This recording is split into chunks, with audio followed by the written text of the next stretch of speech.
we doing tonight? Ben Fishman with the Palm Beach Palmcast. How we doing? Hope you guys had a good weekend. It's been a few weeks, sorry. I was closing that Wellington store like I talked about. That was crazy.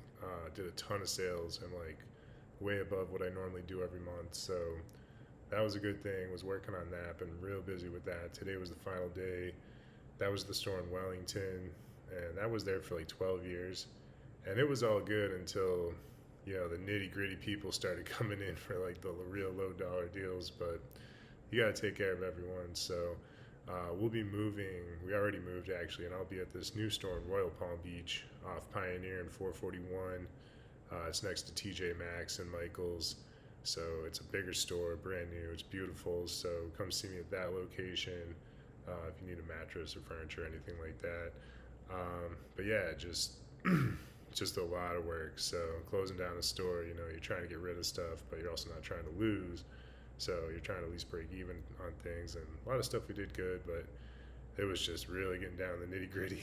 But yeah, that was good. And then, like I said, I'll be in Royal Palm Beach. Royal Palm Beach is a lot like Wellington, only they don't have polo there, but they have ranches with horses and people, a lot of people that live in Royal Palm participate in things in Wellington and like polo and such. So, yeah, we'll still have a good amount of that clientele and we'll have a nice new place for them. So come see me there, like I said.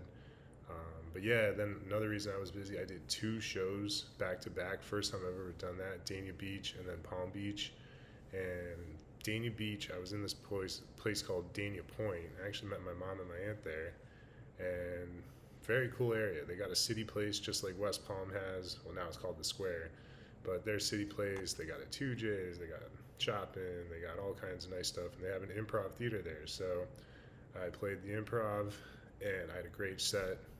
Did my 5 minutes, and excuse me here, and yeah, it went really well. And then we actually had this guy Flip Schultz. Flip, if you come across this, let me know. But yeah, he was great. It was amazing to watch him.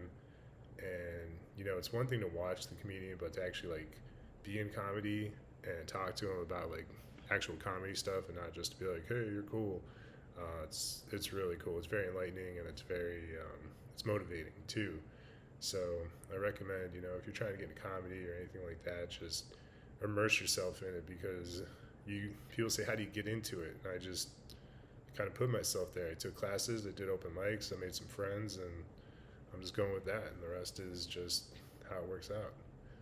So but yeah, Dania Beach Improv was very nice, but I still love the Palm Beach Improv, like being that I'm Palm Beach, but that improv that gave me that start. The Palm Beach Improv, I've seen some of my best comedians, well, not my favorite comedians there, and seen some of their best performances. So also saw one that was kind of bogus. And it was Bob Saget. He did his exact HBO bit verbatim, and back then I didn't know that comedians kind of went off of an act. So I'm like, oh, he's just lazy.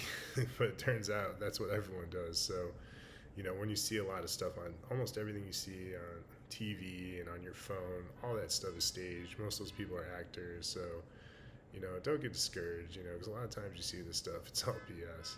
But, yeah, it's going to be, it's going to be a good time. We're going to be doing another one at the Improv in West Palm on February 15th. And then one of my favorite comedians, Adam Carolla, he's actually playing the next night at the Palm Beach Improv. So I'll be checking that out too. And I used to listen to him on Loveline like 25 years ago, and then 2 years ago after my brain surgery, I found him on a podcast, him and Dr. Drew, and I just started listening again. And it's a little more political these days. They talk less about medical stuff, but they still talk about medical things and everyday situations. And they're just fun to listen to. So yeah, but yeah, man, it was cold. Since I talked to you guys, it was, you always see me wearing jackets and stuff, but it was cold. It was like in the 30s, and I know you guys up north are probably like, oh, that's nothing. But when you're down here, it's very humid, and in the winter, humidity actually feels colder, because if you would imagine the temperature outside at 72 degrees and then your swimming pool at 72 degrees, the swimming pool feels much cooler. So because we're in a more wet environment, the humidity actually makes it feel colder than normal, and the wind too is just, it's crazy, but can't complain.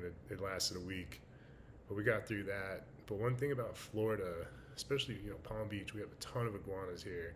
You can actually kill an iguana and not have any trouble with it. And the iguanas freeze, and when they freeze, they'll fall out of a tree.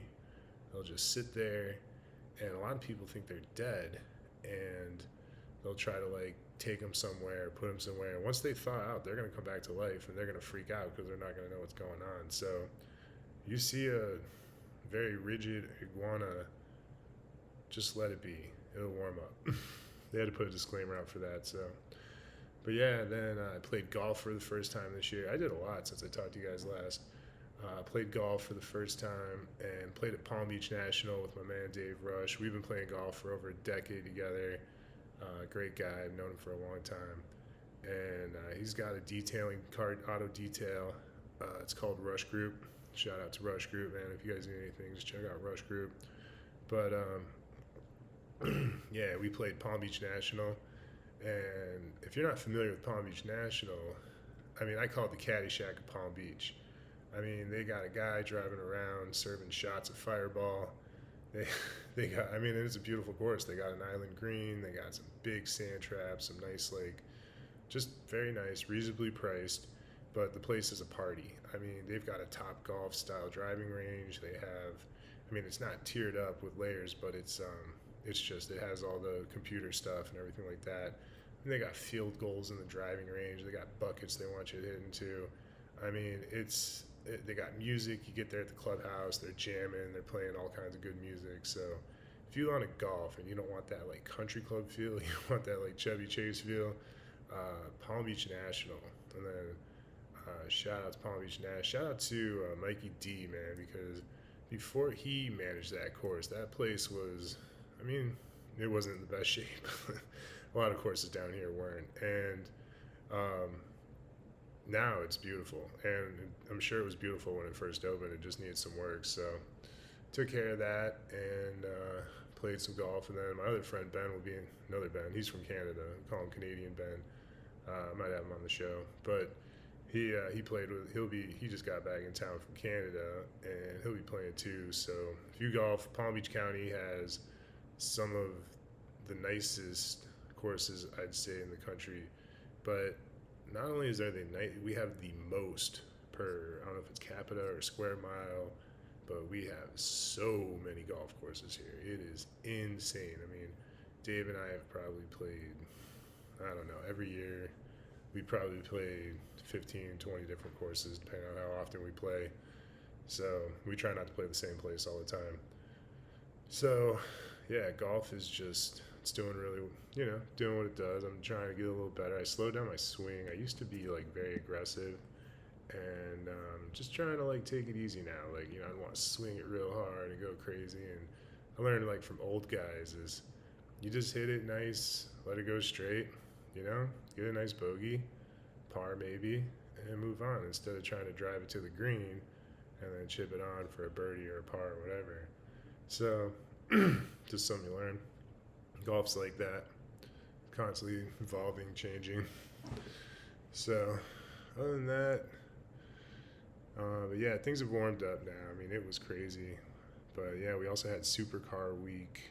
That was fun. Supercar Week was it's, to me, I mean, the grand finale was on Sunday, and I think it's the best car show, probably one of the best ones in the country. I mean, I've never seen so many exotic cars, classic cars in one spot, and it's all up and down a road, Flagler Drive, which goes between the two bridges, the North Bridge and the Middle Bridge in Palm Beach, and there's probably almost a good mile there. So it's a mile-long car show. It's incredible. So next time, it's usually in January. I went to the very first one in 2011 when I moved here, and yeah, it's just gotten better and better. So Supercar Week, check that out. If you ever get the chance. But yeah, other than that, just kind of getting you guys caught up. I'm gonna have my first guest on this week, and like I said, I was going to do last time, but things have just got so busy. So now that I closed the store down, I got some time. Did my comedy. I got 2 shows. It's been a lot lately. So thanks for hanging in there. I will have an update for you later this week. And until next time, Palm Beach.